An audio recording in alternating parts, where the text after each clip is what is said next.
Hola con cada uno de ustedes. Cada semana nos juntamos para poder repasar nuestra lección de la escuela sabática. En esta oportunidad el título de la lección es La condición humana. Estamos estudiando todo este trimestre el libro de Romanos, la salvación solo por la fe. El texto central se encuentra en el libro de Romanos capítulo 3 versículos 23 y dice así: por cuanto todos pecaron y están destituidos de la gloria de Dios. Para poder comprender lo que la lección está tratando de enseñarnos esta semana, necesitamos resaltar algunos aspectos que nos ayuden a enfrascarnos en lo que la lección quiere decir. Uno de ellos es que el mensaje de Pablo estaba dirigido a un público mezclado, judíos y gentiles.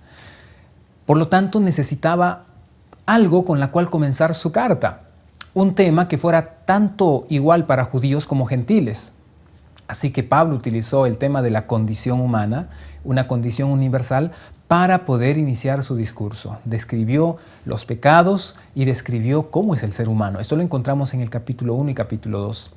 Esta semana se ha estudiado el capítulo 1 y 2 y parte del capítulo 3.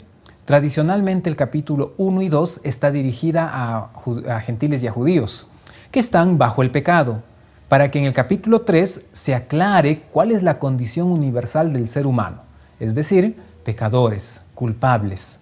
Esto es tradicionalmente de la manera como se ha estudiado el libro de Romanos. Sin embargo, la lección en esta semana nos quiere resaltar un problema presente en el capítulo 2, y es la falsa seguridad que tenían algunos judíos, que pensaban que por ser judíos tenían ciertos privilegios. Esto lo encontramos en el capítulo 2, versículo 4.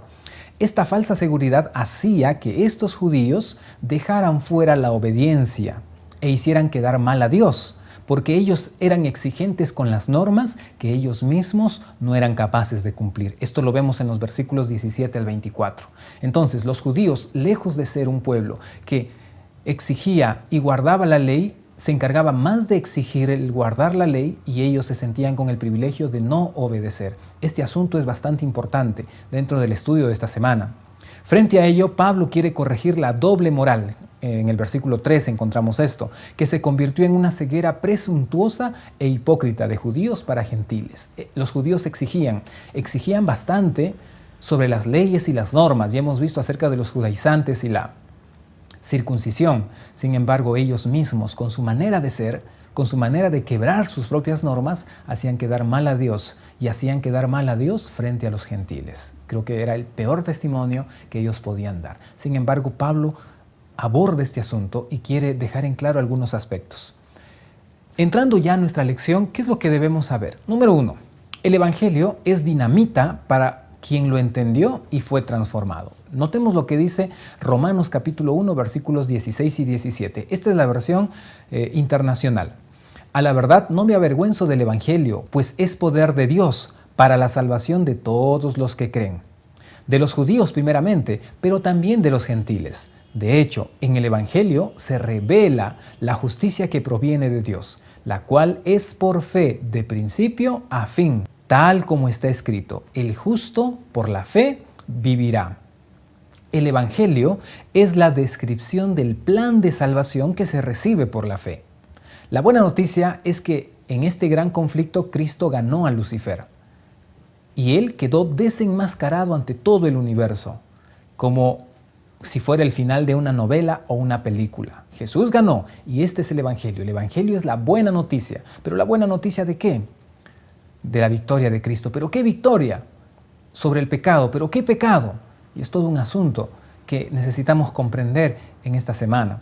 Ahora, la justicia divina se hace real. Ya no hay impedimento para que el ser humano comience a recibir la justicia de Dios, porque la promesa fue real. Y ahora nos enfrentamos a una pregunta de rigor. ¿Realmente creemos en todo eso? Y el asunto aquí es que si creemos en lo que la Biblia dice, o creemos en lo que los hermanos, los pastores o predicadores dicen. Necesitamos comprender que el asunto del pecado, el asunto del Evangelio, las buenas nuevas, es comprendido por aquellos que comprenden la verdadera lucha entre el bien y el mal. ¿Qué más necesitamos saber? Si somos la imagen de Dios, compararnos con otro ser humano es un error. Romanos 3:23 dice: por cuanto todos pecaron pecaron y carecen de la gloria de Dios. No podemos compararnos con los demás y sentirnos vivos, justificados, sentir que somos mejores que los demás, porque siempre va a haber alguien peor. Entonces viene la reflexión: somos la imagen de Dios, Él es nuestro modelo. ¿Con quién nos compararemos? Pues justamente con Jesús, porque somos la imagen de Dios. ¿Ustedes recuerdan la frase? Ejemplo os he dado. ¿Se acuerdan? Nuestro modelo es Dios a través de Jesús. Nosotros no podemos compararnos con otro ser humano, porque siempre vamos a salir ganando, siempre vamos a recoger las mejores características. Lo mejor que podemos hacer es compararnos con aquel de quien somos imagen en su creación. Pero no solo queda ahí. En el libro de Corintios, 1 Corintios 11:7 dice: la palabra gloria puede equivaler a imagen, es decir, el pecado cortó la imagen de Dios en el ser humano y ahora nosotros carecemos de esa imagen. Cuando no conocemos el Evangelio, la comprensión del sentido de la vida es limitada, es incompleta, sin una verdadera identidad. No hay identidad para quien no comprende el Evangelio. Puede tener una identidad basada en creaciones humanas, pero no una identidad que está basada sobre la verdad, que es la palabra de Dios.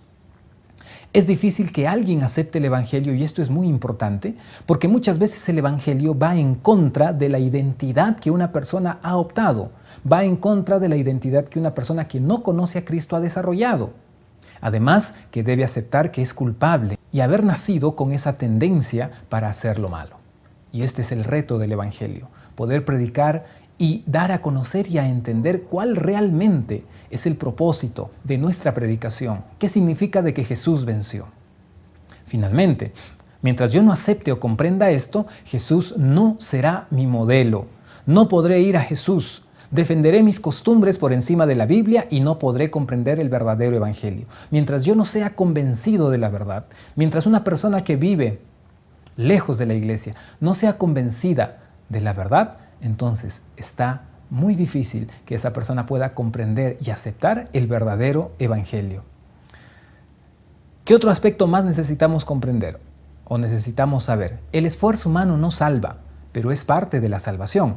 Romanos 2:6-7 nos dice: porque Dios le dará a cada uno lo que se merece, a los que hicieron lo bueno, con la esperanza de recibir de parte de Dios reconocimiento, honor y vida eterna. Dios los dejará vivir para siempre con Él. Dios no obliga a hacer obras buenas, tampoco obliga a aceptar a Jesús o a aceptar el Evangelio a través de la fe. El arrepentimiento, la aceptación de esta verdad es un don para lo cual debemos estar preparados o debemos preparar a las personas. Y debemos estar dispuestos y enseñar a aquellas personas que no conocen a Jesús a estar dispuestas a recibir a través de una decisión voluntaria. Y esta decisión puede determinar el futuro de nuestras vidas. Esa determinación voluntaria siempre va acompañada por una determinación de vencer y dejar todo lo malo. Cuando yo comparto el Evangelio, y compartir el Evangelio ha sido un mensaje completo, entonces la decisión va acompañada de una acción, de tomar una determinación en nuestras vidas. Y ahora, frente a todo esto, ¿qué hacer? Descubrir las promesas bíblicas y creer en ellas. Si el problema con el Evangelio es la dificultad de creer de manera plena, es decir, tener una fe basada en promesas reales, necesitamos esforzarnos por estudiar esta promesa, por comprender el Evangelio cada día más y más, pero guiados por el Santo Espíritu de Dios. La Biblia es la fuente de toda la verdad. Y es la fuente de todas las promesas que Cristo nos ha hecho. ¿Qué más? Aceptar que somos la imagen de Dios, incompletos sin Jesús, pero completos al lado de Jesús. Al comprender esto, necesitamos recordar que compararnos con otro ser humano sería justificar nuestro mal proceder. Dios quiere que reconozcamos, que tú y yo reconozcamos nuestra necesidad, porque Él está presto a ayudarnos. Y finalmente, comprender que quien decide es cada uno. Dios ama la libertad, no obliga. Espera que tú comprendas el Evangelio y tomes tu decisión. Y es lo más maravilloso de Dios. Dios nos espera. Dios espera que tú, de manera voluntaria, comprensible, tengas el panorama claro de por qué nos creó y cuál es la lucha que se está desarrollando hasta estas instancias. Frente a todo ello, ¿cómo hacer? ¿Cómo aplicar todos estos principios? Leyendo la Biblia con el afán de investigar, no solo por cumplir. ¿Cuántas veces agarramos nuestra Biblia y hacemos un culto personal solo por cumplir? Porque eso nos dijeron, porque eso nos repitieron, porque esto nos dice el líder, pero no lo hacemos con el afán de investigar, de saber cuál es el Evangelio, en qué consiste el plan de salvación, quién es el verdadero enemigo, reconociendo que somos pecadores y necesitamos de un Salvador. Mientras no reconozcamos nuestro estado de pecaminosidad, así como los judíos pensaban que por ser judíos tenían privilegios y no necesitaban arrepentirse, nosotros no podremos necesitar de un Salvador y por lo tanto no seremos salvados.